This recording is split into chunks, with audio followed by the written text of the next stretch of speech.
ভারতে গোরক্ষা আর কেবল একটি ধর্মীয় আবেগ নয়, এবার জেনজির জন্য এটি হতে যাচ্ছে গ্রামীণ অর্থনীতির এক নতুন শক্তির উৎস।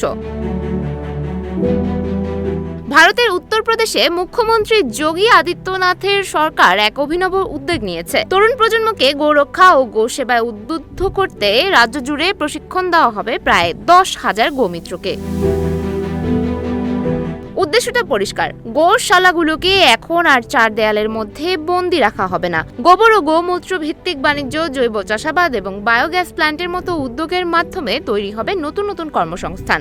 অভিজ্ঞ মাস্টার ট্রেনারদের মাধ্যমে গ্রাম পর্যায়ে জেনজি তরুণদের শেখানো হবে দেশি জাতের পশুর গুরুত্ব এবং প্রাকৃতিক চাষাবাদের আধুনিক কৌশল। বর্তমানে উত্তরপ্রদেশের 7,500-এর বেশি সরকারি গোশালায় প্রায় 12 লাখ গবাদি পশুর দেখাশোনা করা হচ্ছে, যেখানে পশুদের খাবারের দৈনিক বাজেটও বাড়িয়ে 50 টাকা করা হচ্ছে।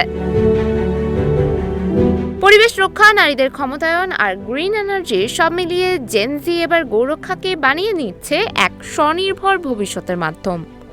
সুমাইয়া হক তনি, নিউজ ফ্ল্যাশ 71।